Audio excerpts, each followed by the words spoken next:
ya teníamos Constitución y nuevas administraciones. Pero la democracia también tenía sus defectos. El reblandecimiento policial y el cambio del Código Civil, sumado al terrible paro creado por la crisis y la aparición de la droga entre los sectores más jóvenes, generaron una ola de delincuencia en toda España. Aquellos años fueron unos años de alegría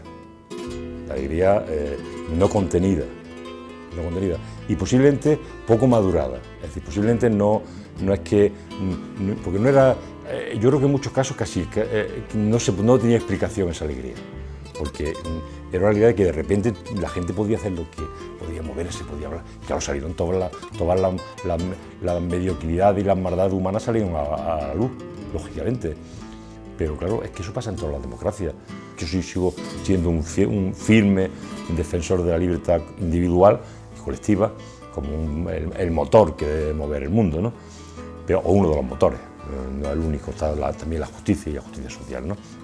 Pero, bueno, pues, en esas condiciones es muy difícil que no salgan a flote actitudes, bueno, de muchos tipos, ¿no? Y lo de la droga fue una maldición. Y la droga fue una maldición que se llevó por delante a mucha gente, incluido a diferentes amigos míos, ¿no? de la época, ¿no? Jaén también fue víctima de robos y tráfico de estupefacientes. La capital tenía 91.198 habitantes y seguía sumando una media de 1.300 al año, al contrario que en el resto de la provincia. Las barriadas más marginales crecían y con ellas el caldo de cultivo para crear unos personajes que por aquella época se les dio la denominación de chorizos. Es una cosa momentánea, incidental, provocada también por la crisis del petróleo y la crisis económica en general, y que cuando la gente no tiene con qué comer, pues muchos se ven de forma injustificada y errónea, pero tiende a aumentar los delitos.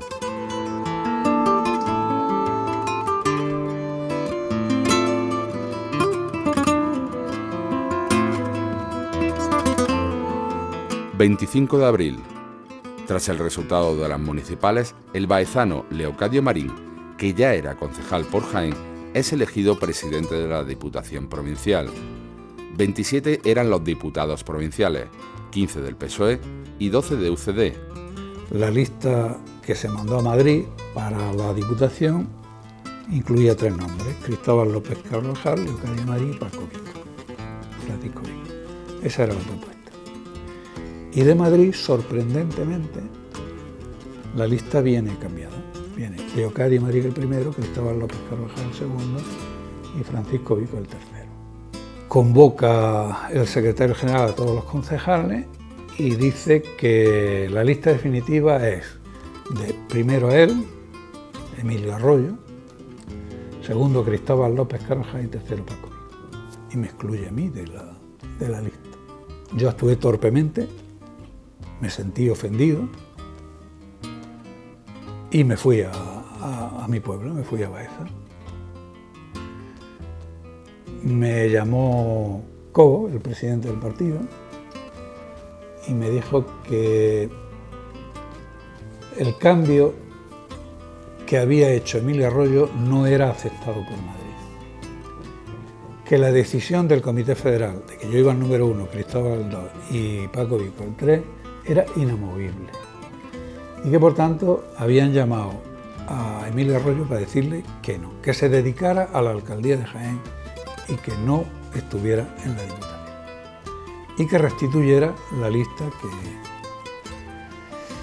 Yo dije que yo no tenía ninguna necesidad de un enfrentamiento con Cristóbal, ni de un enfrentamiento con el secretario general, y me quedé en Baeza. Y fueron a buscarme a Baeza Cándido Méndez y José María, el secretario general de la UGT, que le llamábamos coloquialmente la galga, un santanero. Fueron los dos a buscarme a Baeza y me dijeron: ¿tú por qué no vuelves? A ti te ha nombrado el Comité Federal candidato a la presidencia de la Diputación.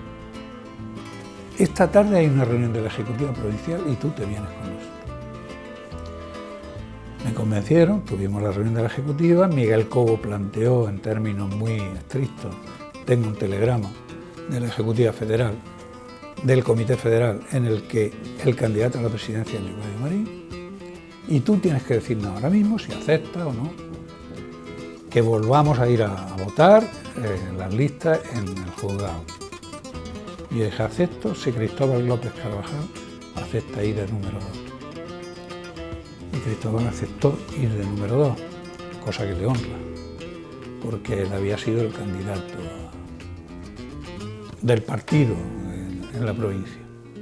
En principio iba a ser yo, pero yo renuncio a ser candidato a la presidencia de la Diputación Provincial, independientemente de que Madrid o no lo hubiese ratificado. Y yo renuncié porque eso implicaba que yo tenía que pedir la excedencia en mi trabajo.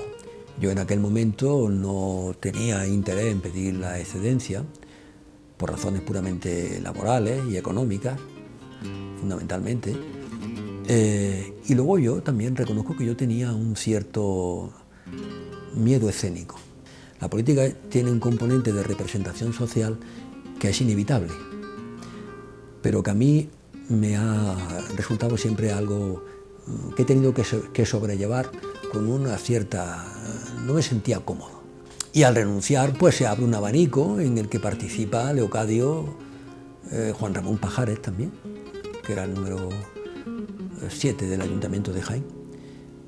Y ya está, me parece que no había más que esos dos candidatos, porque ya había renunciado previamente una persona que también pudo ser candidato a la presidencia de la Diputación Provincial, pero que su nombramiento como alcalde ya lo hace innecesario, que es Emilio Arroyo. Entonces hay un problema en relación con que pudiera ser presidente de la Diputación o no, Leucadio. Y hay una carta de dimisión que dice Fernando que se la dio, aunque Fernando luego al final no la quiso utilizar, o no dice que no la encontraba o no la pudo, y eso quizás también pesó.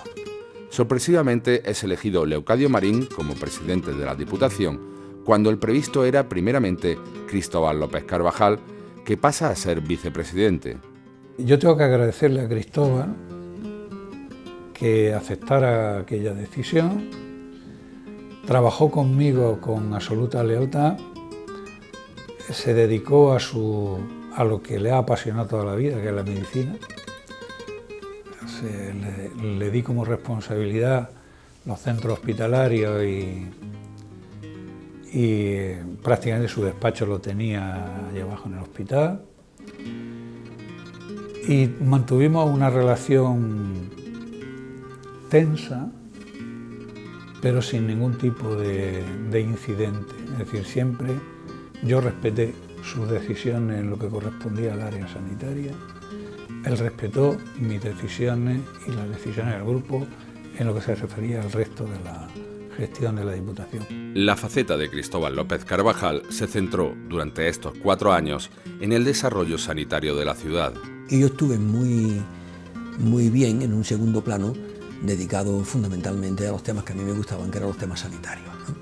Los temas de la reforma psiquiátrica, que fue otro acontecimiento histórico en la vida provincial de Jaén, la reforma del hospital, en fin, todos los servicios sanitarios y asistenciales que conllevaba la Diputación, que lógicamente era digamos, la parte más importante del presupuesto. Una de las cuestiones que pretendía en su acción política era entrar a fondo en el tema de la salud.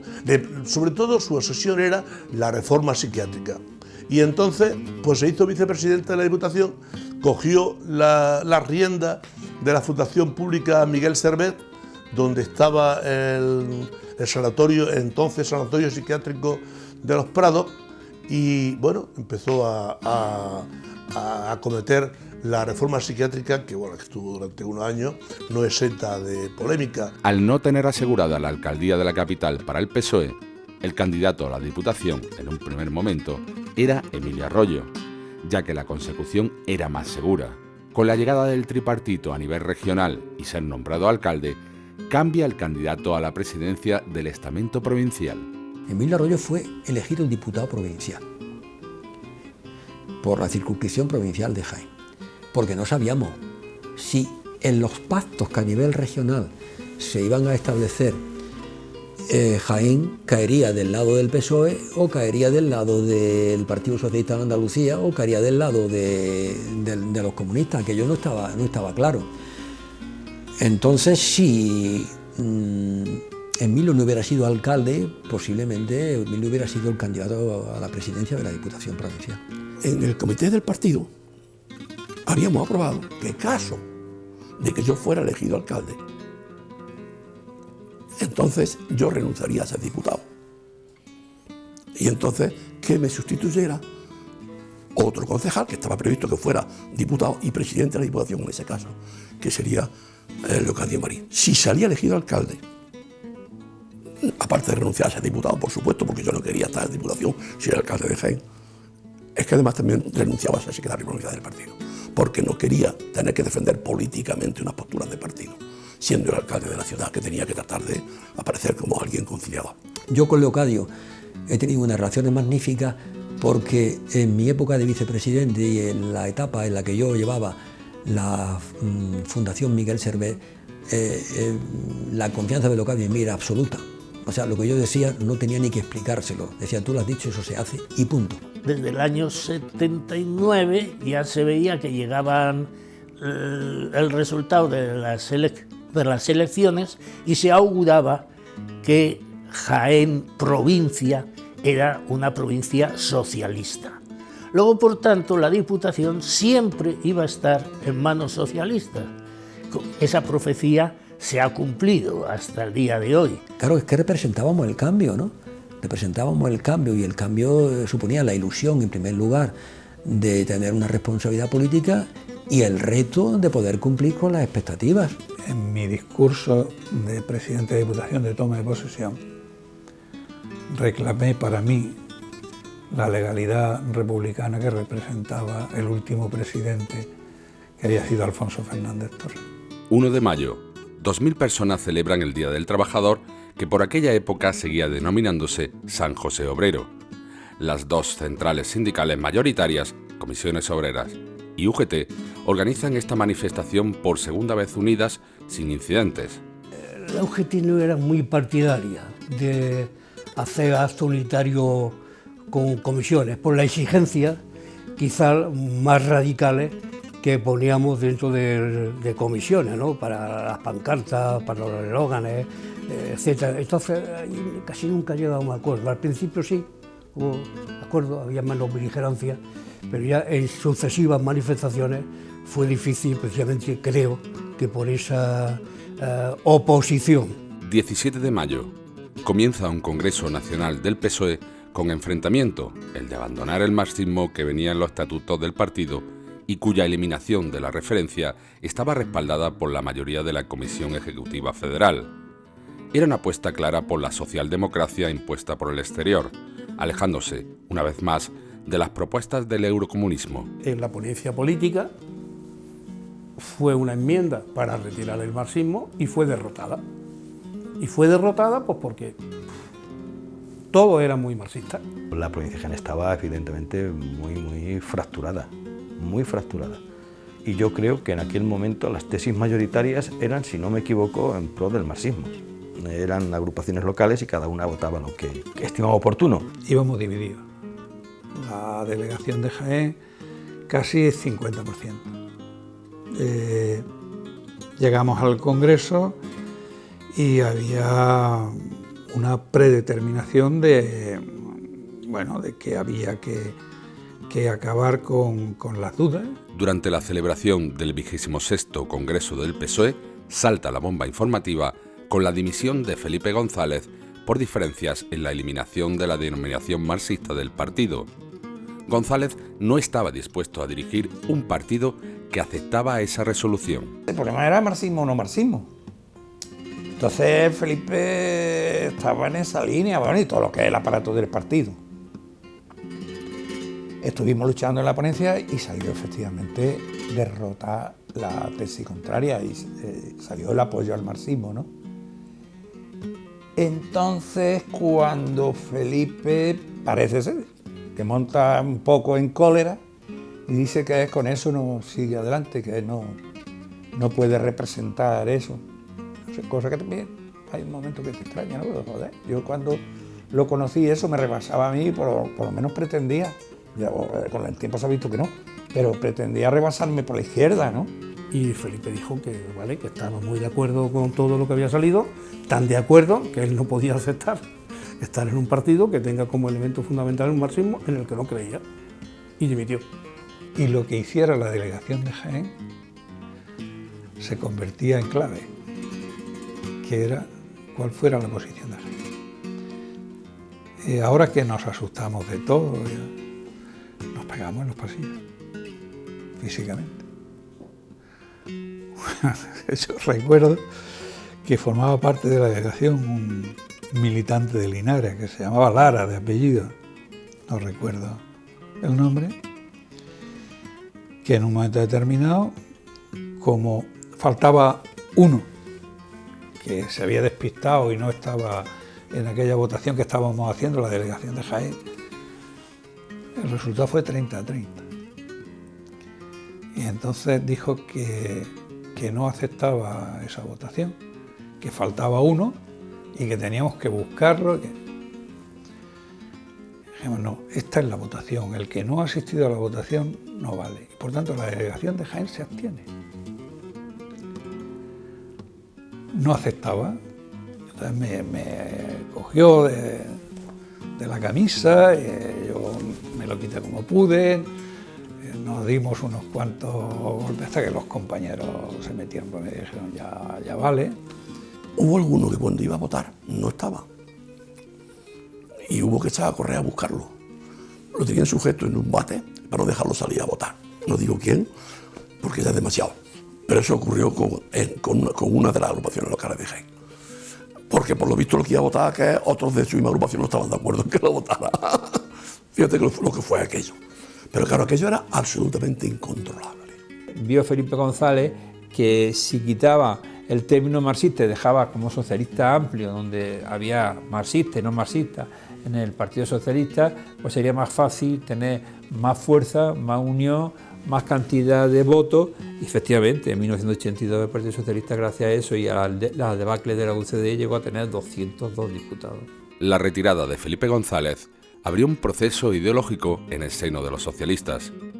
A pesar de que el PSOE llega a las elecciones de 1979 desunido, las diferentes tendencias lo hicieron más fuerte. Yo recuerdo el desconcierto tremendo de los que tenían que haber asumido la responsabilidad, los que habían ganado. No fueron capaces de generar una ejecutiva, una alternativa a Felipe, y ellos mismos le piden a Felipe que continúe, y Felipe dice que no continúa con una ponencia política con la que no está de acuerdo. Y entonces, claro, esa tesis fue muy dura para él, ¿no? Yo lo comprendo.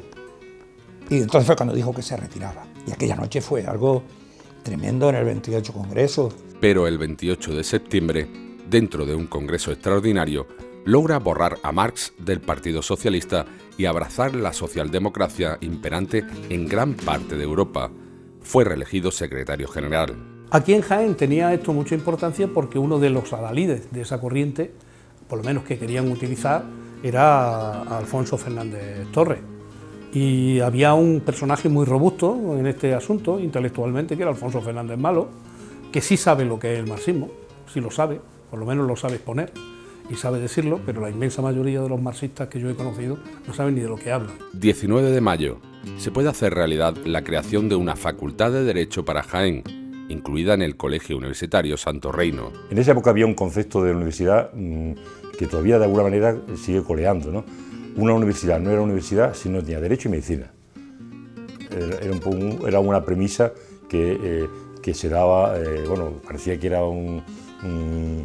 que había casi unanimidad, ¿no? Al menos digamos, los sectores más tradicionales de la universidad. En la medicina seguimos sin tenerla, ¿no? Como ya sabemos, ¿no? Pero lo de Derecho era una aspiración importante de un amplio sector de la sociedad jienense, porque había muchos estudiantes de Derecho de Jaén estudiando en otras universidades de fuera de nuestro ámbito, ¿no? 20 de mayo. El CIN Asuán sufre un atentado provocado por la extrema derecha. debido a un cóctel Molotov y pintadas en la que podía leerse «Esto es un aviso» o «Volará el cine», además de cruces gamadas y símbolos de los guerrilleros de Cristo Rey.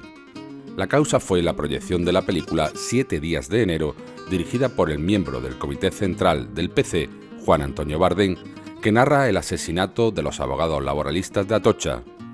Los distintos grupos políticos, incluido Fuerza Nueva y otros grupos de ultraderecha, condenan este pequeño atentado. Una anécdota nada más. Ni nadie se asustó, ni pasó nada, ¿no? Una anécdota. Hubo momentos, sobre todo con la llegada de la democracia, que los grupos de la ultraderecha eran muy combativos y formaban algaradas con bastante frecuencia. Nada que ver con lo que ocurre ahora. De vez en cuando hay algunos hechos aislados, pero en ese ámbito de la convivencia política se ha avanzado mucho y para bien. Todavía había mucha gente que se resistía a realmente decir, bueno, pues vamos a ver, si es que esto está cambiando y esto ha cambiado, ¿no? Pero ya no solamente eso, sino, es decir, que se haga con una película que habla del asesinato de los abogados laboralistas de Atocha, me parece que es absolutamente indignante, pero no solamente indignante, sino que dice poco de la inteligencia y de la masa gris de las personas que hicieron eso. No eran masivos, eran muy individuales, eran grupúsculos pequeñitos que hacían eso, que acaba de decir por ahí, ¿no? Pero en realidad manifestaciones grandes de derecha yo en Jaén no las he visto, ¿no? 25 de mayo son nombrados consejeros de la Junta de Andalucía Provisional el socialista Antonio Ojeda en la cartera de Interior y el centrista Fernando Arenas del Buey en la de Sanidad y Seguridad Social. Rafael Escuredo es nombrado presidente de esta Junta de Andalucía reconstruida. Antonio Ojeda, por parte del PSOE, que ya empezaba a despuntar, todo el mundo sabía que iba a tener carrera política, y por parte de UCD, pues un político que fue muy significado en esa época, como fue Fernando Arenas del Buey. En esa época tuvo un protagonismo desmedido. Me enviaban notas de prensa a diario, en fin, en un momento en el que no funcionaban tanto los gabinetes de comunicación y este tipo de cosas, no estaban tan desarrollados como están ahora, pero sin embargo era muy activo. El ente preautonómico, al fin y al cabo, es un paso previo, ¿no? Hacia lo que es la conquista y la definición del Estado autonómico. Entonces, la demanda del acceso al autogobierno pues empezará a implementar con unas instituciones que reconocen, bueno, pues la identidad autonómica, pero en el que, bueno, pues todavía no están bien delimitadas las competencias. Evidentemente el proceso de transferencia tendrá que esperar. Mientras, la Unión General de Trabajadores ocupaba las denominadas Casas del Pueblo, o sea, inmuebles de las distintas administraciones que previamente habían sido expropiados en 1939.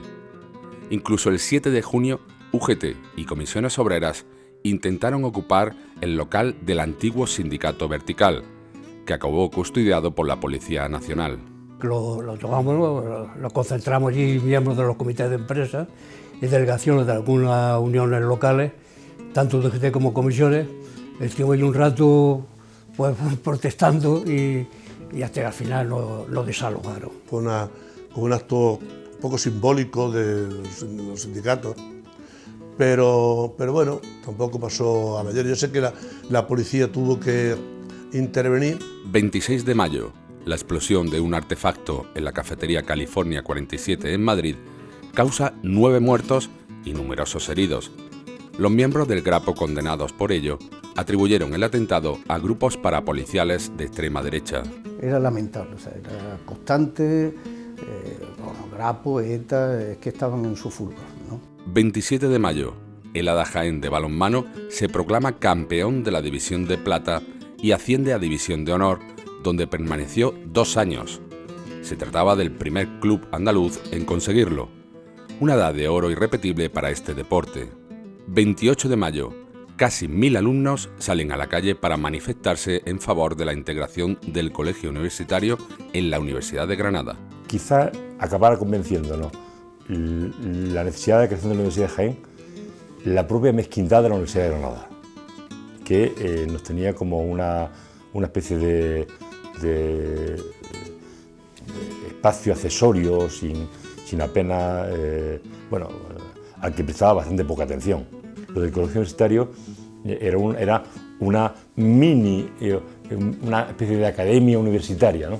Integrarse en la Universidad de Granada era una aspiración de hacer un centro universitario con mayúsculas, ¿no? 7 de junio, el Pleno de la Corporación Municipal aprobó el cambio de varios nombres del callejero jiennense. Así, la Avenida del Generalísimo pasó a ser Paseo de la Estación. La Plaza de José Antonio se denominó Plaza de la Constitución. La Avenida Carrero Blanco se llamó Ruiz Jiménez, o la Plaza Queipo de Llano pasa a denominarse, como popularmente se llamaba, Jardinillos. Avenida del Generalísimo, ¿cómo lo llamaba la gente en Jaén? Paseo de la Estación. Queipo de Llano, ¿era Queipo de Llano? Sí. ¿Cómo lo llamaban en Jaén? Jardinillo.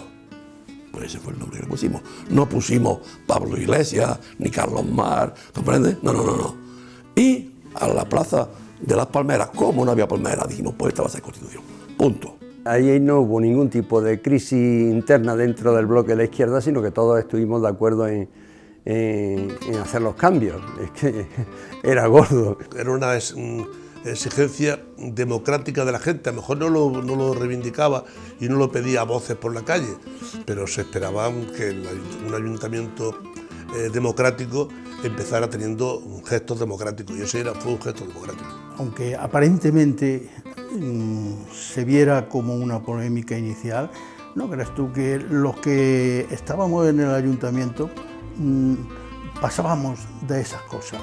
Íbamos a otros fines mucho más importantes, que era mejorar la ciudad. Un mes más tarde, Rodríguez Acosta se borra del callejero y el llamado Gran Eje pasa a ser Avenida de Andalucía. Estábamos en el proceso preautonómico y empezando a plantear la autonomía. Entonces hubo un acuerdo, digamos, de partidos en la coalición municipal a nivel andaluz, de que le pusiéramos a alguna de las calles importantes de la ciudad el nombre de Andalucía y el nombre de Blas Infante a otra.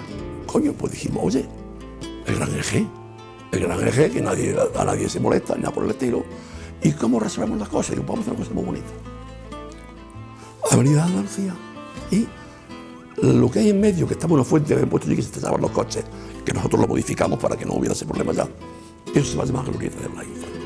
Cuando yo leí aquello en Jaén, digo, anda cojones, que aquello se llamaba Rodríguez Acosta, nadie nos habíamos dado cuenta, ni los de la UCD, nadie nos habíamos dado cuenta.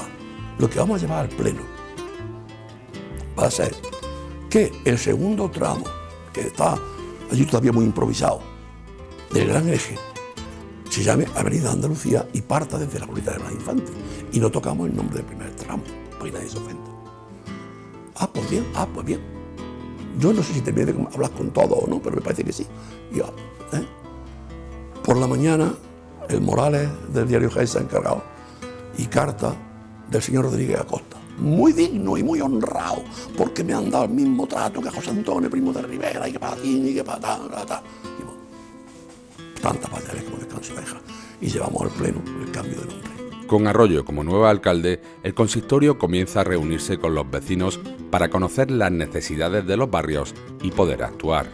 Emilio Arroyo se echó a la calle para pedir colaboración de la ciudadanía, en el sentido de que había que pagar los impuestos, de que había que responder al ayuntamiento, y que trataban de arreglar un poco la economía, buscar recursos, porque la ciudad estaba necesitada de muchas obras y las fueron acometiendo. A mediados de junio, la herencia de la prensa del movimiento, que pasó a denominarse Medio de Comunicación del Estado, a la que pertenecía el diario Jaén, se pone en pie de guerra porque el gobierno quiere liquidarla y privatizarla. El problema es que yo creo que el medio de comunicación social del Estado, y que estaba detrás, que era el gobierno de turno, no sabía muy bien qué hacer con los periódicos. Lo que estaba claro es que no tenía sentido en una democracia mantener unos periódicos de un régimen que había caducado, no existía. El franquismo quedaba desterrado, por lo menos administrativamente, aunque quedaban coletazos por dar en los siguientes meses, pero ya se daban otros pasos hacia una España más plural. Yo me llevo bien con todo, no te puedo hablar mal de nadie, de ninguno. Entonces no era como ahora que te ven tomándote un café con uno que no sea de tu partido y dices, coño, no, hombre, no, eso no, hay que llevarse bien con todo el mundo, que es la única forma de que todos vivamos en paz y en gloria. La Constitución comenzaba a andar y lo hacía de forma cordial.